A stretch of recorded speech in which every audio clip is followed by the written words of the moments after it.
হৃদয়ের কেসটা বলেছি যে আমাদের কাছে কোনো সেন্সই মেক করে না। হ্যাঁ, প্রথম 2 ম্যাচ যদি সাসপেন্ড হয়ে যেত ফাইন, বাট 2 ম্যাচ সাসপেন্ড করে 1 ম্যাচ করে আবার 2 ম্যাচ খেলতে দিয়ে আবার 1 ম্যাচ সাসপেন্ড করা, এটা একটা আসলে হাস্যকর ব্যাপার হয়ে যায়। ওখান থেকে কেউ যদি দোষী হয়, আমরা সব ক্রিকেটাররা চাই তার পানিশমেন্ট হোক, তার যতটুকু শাস্তি দেওয়া সম্ভব দেওয়া হোক। হোয়াটের ওখান থেকে 2 জন নির্দোষ বা 8 জন নির্দোষ এভাবে করে নামগুলো লিক করে দেওয়া publicly, it is again insult towards cricketer. Mainly যে কারণে আজকে এখানে সবাই একসাথে রয়েছে, এটা হলো লাস্ট 2-3 মাস 4 মাসে কিছু কিছু ইনসিডেন্ট ঘটছে, যেটা নিয়ে প্রত্যেকটা প্লেয়ারের মনে একটা কষ্ট ছিল। প্লেয়ার্স ওয়ার এক্সট্রিমলি আপসেট যে ধরনের বিহেভিয়ার অথবা যে ধরনের কাজকর্ম হচ্ছিল। আমি 2-3টা পয়েন্ট আপনাদের সাথে শেয়ার করতে পারবো। প্রথম কথা হলো তৌহিদ হৃদয়ের ইস্যুটা। তৌহিদ হৃদয়ের ইস্যুটা যেটা হইলো যে তার সাথে একটা মাঠে ইনসিডেন্ট হয়, ওকে 2টা ম্যাচের জন্য সাসপেন্ড করে। যখন 2টা ম্যাচের জন্য তাকে যখন সাসপেন্ড করে, তখন কিন্তু কোনো প্লেয়ার বা কেউ এটা নিয়ে কোনো কথা বলে। আম্পায়ার ম্যাচ মিলে তাকে সাসপেন্ড করেছেন। হ্যাঁ, ব্যক্তিগতভাবে আমরা মনে করতে পারি যে ডিসিশনটা ওয়াজ হার্শ, বাট এটা নিয়ে আমরা কিন্তু কেউ কোনো সময় কোনো কথা বলি। তার কিছুদিন পর দেখলাম যে 2 ম্যাচ থেকে 1 ম্যাচ করা হলো, এটা বিসিবি করেছে। তখনও আমরা কোনো ধরনের কোনো কথা বলি। তখন তৈরি ছিল একটা ম্যাচ সাসপেন্ড ছিল, না খেলে তারপরে সে 2টা ম্যাচ খেলে। তো বেসিকলি ওর যে পানিশমেন্টটা ছিল সে কিন্তু অলরেডি সার্ভ করে নিয়েছে।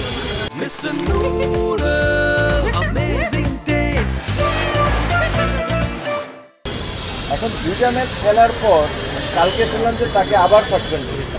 এটা কোন রুলে কোন দিকে কিভাবে করছে এটা আমার কাছে জানা নাই। এই জিনিস নিয়ে আমরা খুব ওয়ারিড ছিলাম। এটা actually it was very funny. এর কোনোভাবেই সাসপেন্ড হতে পারে না, বিকজ যে ছেলে অলরেডি সাসপেনশন হয়েছে, তাকে বিসিবি অ্যালাউ করেছে খেলার জন্য 2 ম্যাচ, তাকে আবার আপনি কিভাবে সাসপেন্ড করতে পারেন? এটা আমাদের একটা বড় পয়েন্ট ছিল। সেকেন্ডলি, কিছুদিন আগে আপনারা দেখেছেন যে গুলশান আর শাহিনপুকুরের ম্যাচে কিছু আনপ্লেজেন্ট ঘটনা ঘটেছে। আমরা এই জিনিসটা ক্রিকেট বোর্ডকে ভেরি ক্লিয়ারলি বলেছি যে দেখেন, যদি ওখানে কোনো ধরনের কোনো কারাপশন হয়ে থাকে বা কোনো প্লেয়ার কোনো রং ডুইংসে থাকে, আমরা সবাই চাই এটার শাস্তি হোক। আমরা এটার সাথে 100%। বাট তার মানে এটা না আর কাউকে এটার কোনো অধিকার নাই আপনি ওই 2টা ছেলেকে নিয়ে যায় মিডিয়ার সামনে তাকে দিয়ে অ্যাক্টিং করাবেন। এটা ওয়ার্ল্ডে কোনো অ্যান্টি কারাপশন বা কোনো জায়গায় এই নিয়ম নাই। আপনি ওই 2টা ছেলেকে বেজ্জত করবেন মিডিয়ার সামনে, সেম জিনিসটা অ্যাক্টিং করেন। So this are an insult towards cricketers. এই জিনিস নিয়ে আমরা এক ফোটাও হ্যাপি ছিলাম। সেম জিনিস বিপিএলেও একটা ঘটনা ঘটেছে। 10 জনের নাম লিক হয়েছে বিসিবির ভিতর থেকে, 10 জনের ছবি দিচ্ছে বিভিন্ন মিডিয়াতে। এগেইন ওখান থেকে কেউ যদি দোষী হয়, আমরা সব ক্রিকেটাররা চাই তার পানিশমেন্ট হোক, তার যতটুকু শাস্তি দেওয়া সম্ভব দেওয়া হোক। হোয়াটের ওখান থেকে 2 জন নির্দোষ বা 8 জন নির্দোষ এভাবে করে নামগুলো লিক করে দেওয়া publicly, it is again insult towards cricketer. তো এই প্রত্যেকটা জিনিস নিয়ে আমরা খুব ওয়ারিড ছিলাম, বিকজ উই বিলিভ যে বাংলাদেশ ক্রিকেটে the biggest stakeholders are cricketers. And আপনি ক্রিকেটারদেরকে যদি এভাবে ট্রিট করা শুরু করেন, ইটস অ্যাকচুয়ালি নট ডান। তো এই জিনিস নিয়ে আমরা আজকে প্রেসিডেন্টকে রিকোয়েস্ট করেছিলাম আসার জন্য, উনি এসেছেন। সাথে আরও 2 জন বোর্ড ডিরেক্টর ছিলেন। আমরা লম্বা চড়া ডিসকাশন করেছি। আমাদের পয়েন্টগুলো আমরা ওনাদেরকে বলেছি যে এই পয়েন্টগুলো নিয়ে আমরা আপসেট। হৃদয়ের কেসটা বলেছি যে আমাদের কাছে কোনো সেন্সই মেক করে না। হ্যাঁ, প্রথম 2 ম্যাচ যদি সাসপেন্ড হয়ে যেত ফাইন, বাট 2 ম্যাচ সাসপেন্ড করে 1 ম্যাচ করে আবার 2 ম্যাচ খেলতে দিয়ে আবার 1 ম্যাচ সাসপেন্ড করা, এটা একটা আসলে হাস্যকর ব্যাপার হয়ে যায়।